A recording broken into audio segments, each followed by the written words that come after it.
जो नित्य निरंतर मेरे भजन में लगे हुए हैं। भजन भी ऐसा दृढ़ व्रति होकर, लगन पूर्वक, प्रेम पूर्वक, ये भजन भगवत साक्षात्कार कराता है। नित्य निरंतर मेरे भजन में लगे हैं और लगन पूर्वक।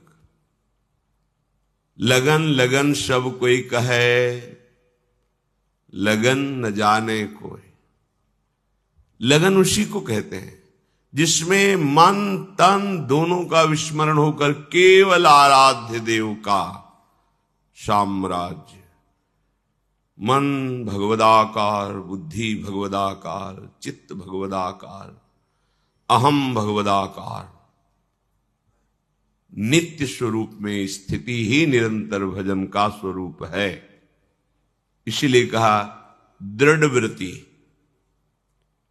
ये दृढ़ व्रति वही हो सकता है जिसके हृदय में सत्संग के द्वारा ये बात बैठ गई है कि शरीर के जितने भी भोग हैं ये सब भ्रमात्मक, केवल समय नष्ट करने के लिए हैं।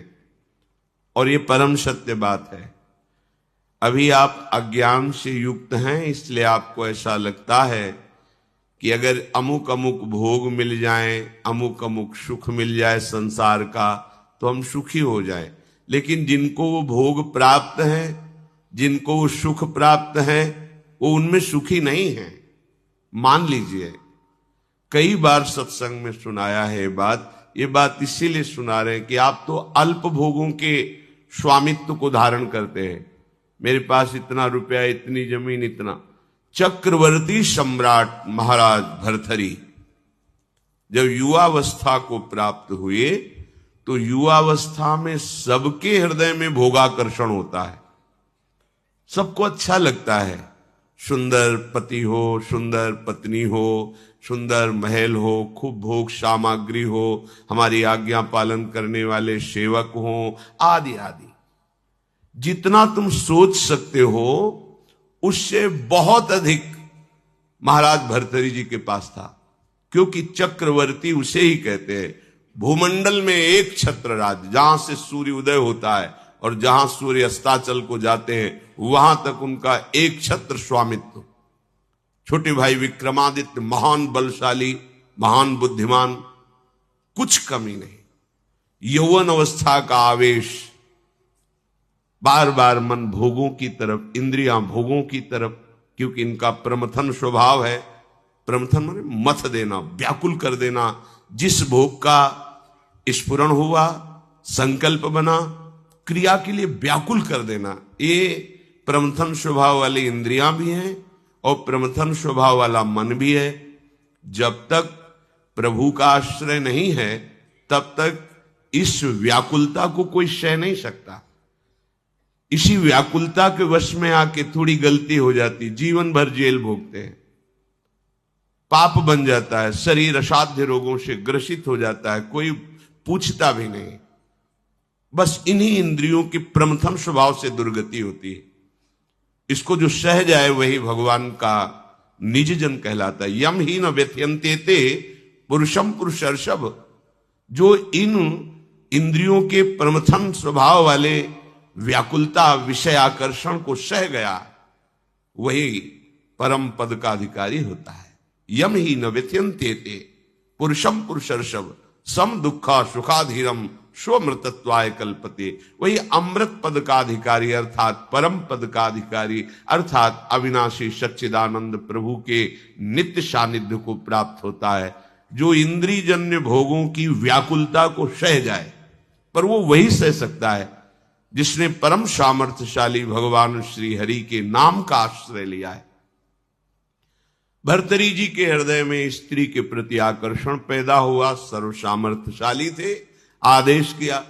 कई बार सुनाया है, पर ये बार बार सुनकर कम से कम समझ में तो आ जाए।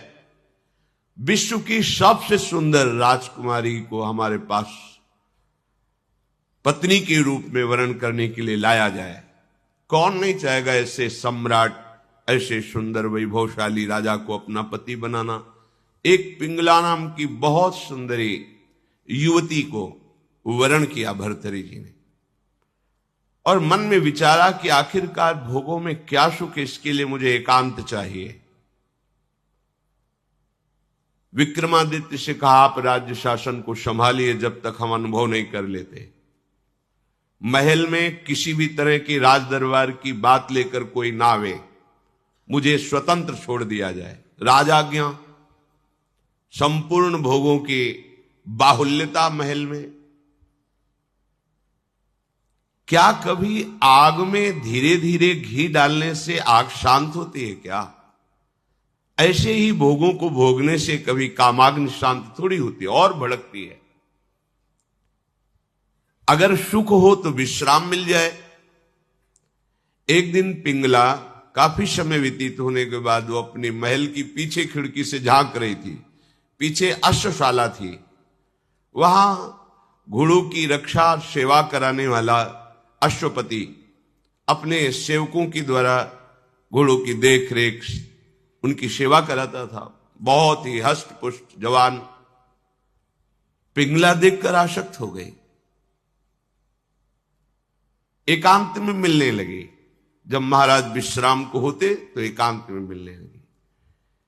गुप्तचरों के द्वारा यह बात जब विक्रमादित्य को पता चली, बहुत अंदर से पीड़ित हुए कि क्या करूं, अगर मैं कुछ कहता हूं तो कहीं संशय न कर लिया जाए, अगर कहता नहीं हूं तो ये राजा के प्रति बहुत ही बड़ा विश्वासघात हो रहा है, और वो मेरे भ्राता हैं, मैं ऐसा सह नहीं सकता।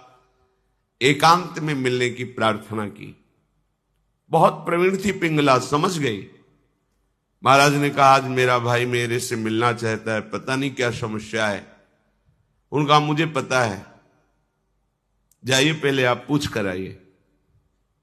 राजा को आश्चर्य हुआ, मेरे तक बात नहीं पहुंची, इसको पता है। बहुत प्रवीण थी, पर विषयों में प्रवीणता कोई प्रवीणता नहीं कहलाती। प्रवीणता तो विषयों के त्याग की होनी चाहिए। बुद्धिमत्ता गड्ढे में गिरने की नहीं होती, बुद्धिमत्ता उससे निकलने की होती है। विक्रमादित्य ने कहा कि मेरी बात पर विश्वास किया जाए महाराज, जो महारानी पिंगला है इनका चरित्र ठीक नहीं है।